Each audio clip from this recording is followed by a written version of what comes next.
Hey, what's going on everyone? Now before we get started on this, I just want to clarify that this review is for the Crossbone X1, not for the full cloth. Don't get me wrong, they're both essentially the same kit, just with alterations to the head and the weapons. But this review is just going to tackle the basic Crossbone X1. Okay, now let's get started. I'll be reviewing this master grade in 4 categories: the build, the appearance, the articulation, and the gimmicks. I'll give each a score from 1 to 5, and at the end I'll tally everything up for an average score. Hopefully this review will help you decide if this kit is right for you. Part 1, the build. This kit uses the Master Grade Gundam F91 as a base, so it has a lot of the same engineering. The initial build for this guy was pretty straightforward. The manual was laid out pretty well, there were only a couple bad nubs on the inner frame, and there really weren't any overly fragile pieces. I would recommend breaking out the glue though, specifically for the thigh. See, the inner frame for the thigh is just bizarre. It's these 2 pieces that slide over top of each other, then you sandwich them between armor. I highly recommend gluing both the frame and the armor pieces, since the connection needs all the support it can get. The emblem on the chest comes in both peel and stick and dry transfer. Because the chest is round, the emblem really doesn't fit too well. Okay, now for the most striking aspect of this build, the amount of painting required. You get a sheet of stickers to help you out, but it doesn't cover everything.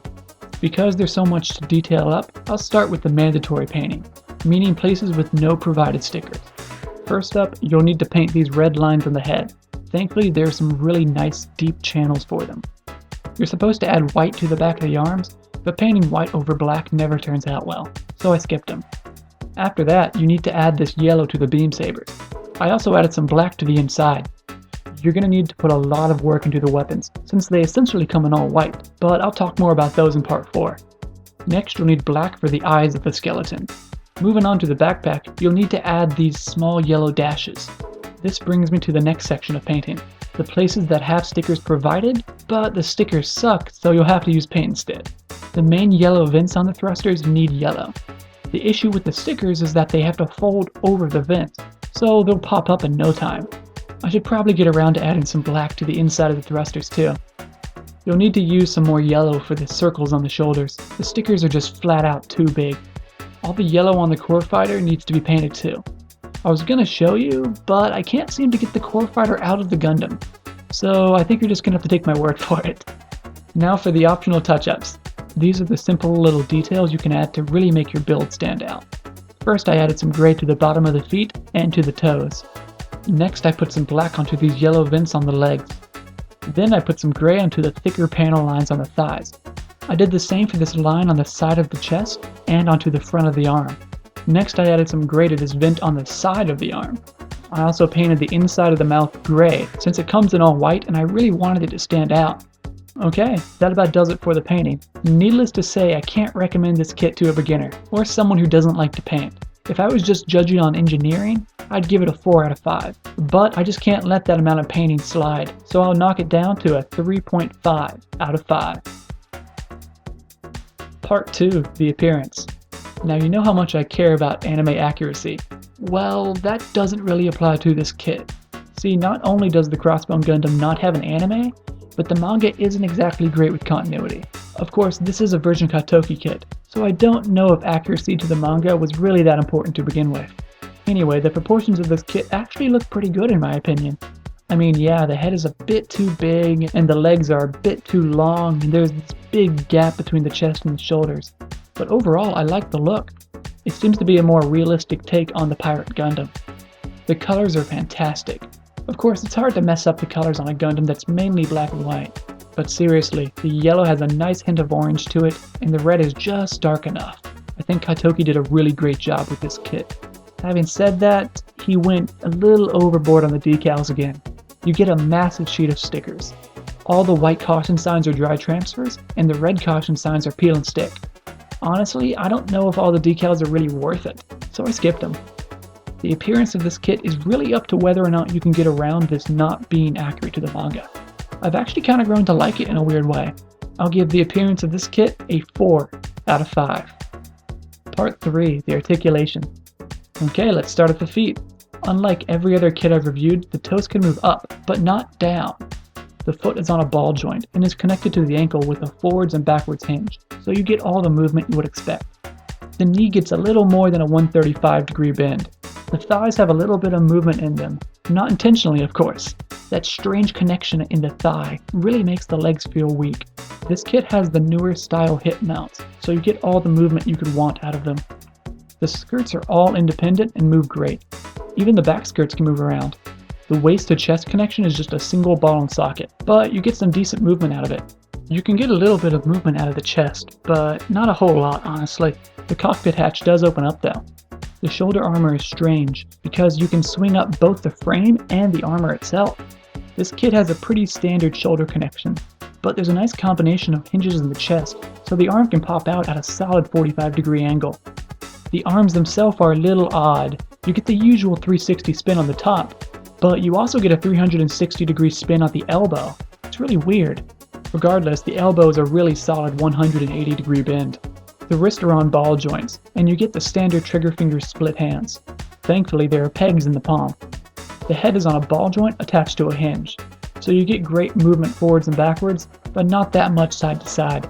Just like the Gundam F91, there's a bit of a transformation in the face.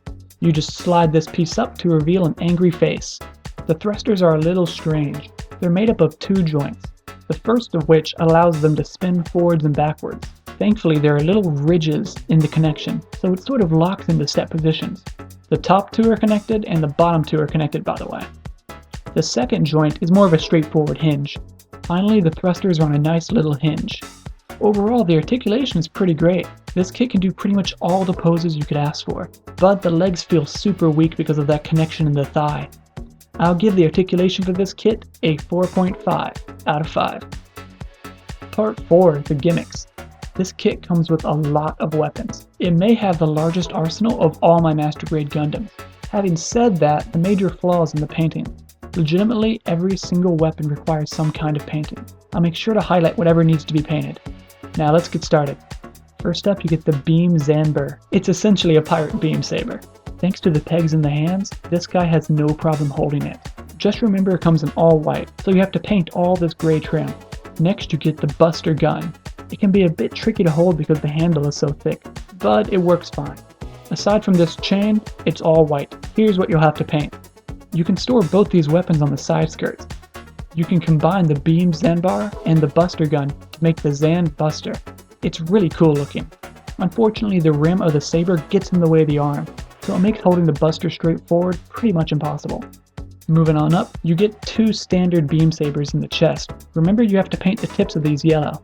Rounding out the beam weapon arsenal, you don't get a beam shield, but instead you get the brand marker, which are these beam blade boxing glove things.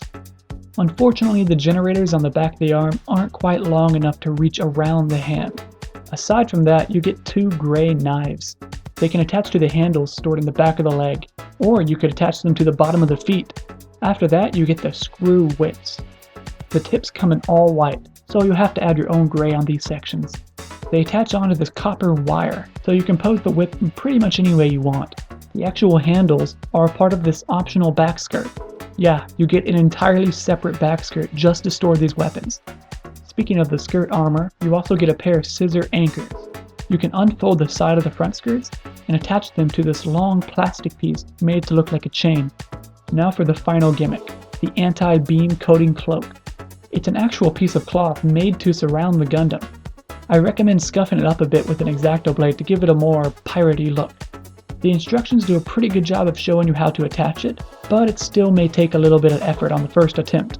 I think it looks great, especially if you screwed up on the chest decal, because you can just cover it up. It's probably my favorite gimmick of this kit. Okay, now that should wrap up all the gimmicks here. I'm pretty sure I hit them all. A lot of these gimmicks require painting, which is a real letdown. But I just can't get over the amount of weapons that come with this guy. So I'll give the gimmicks of this kit a 4 out of 5. Finally, the verdict. Okay, time to tally this up for an average score. The build was a 3.5 out of 5. It's an alright build engineering-wise, but the amount of detailing really prevents me from recommending this to beginners or people that just like painting. The appearance was a 4 out of 5. If you can just push manga accuracy out of your head, then I think you'll find it looks pretty good. The articulation was a 4.5 out of 5. It's got some great bims. It can do a lot of cool poses. Unfortunately, the weird connection in the thigh really makes the legs feel unstable. And finally, the gimmicks, which get a 4 out of 5. Like the build, there's some painting to be done. Aside from that, the weapons function about how you would expect. I just can't get over the sheer amount of weapons this guy comes with. Tallying all that up and dividing, you get an average score of 4 out of 5. In terms of a percentage, this kit receives an 80%. That's the perfect score for this kit. If you already have experience with Gunpla and don't mind painting, then you can have a lot of fun with this guy. And with all the weapons this comes with, I doubt you could ever run out of poses. There's a reason Bandai remade this kit another 3 times. Alright, that wraps up my review of the Master Grade Crossbone Gundam X1. Feel free to leave a comment if you have any questions about this model kit, or if you want to suggest another kit for me to review. Thanks for watching.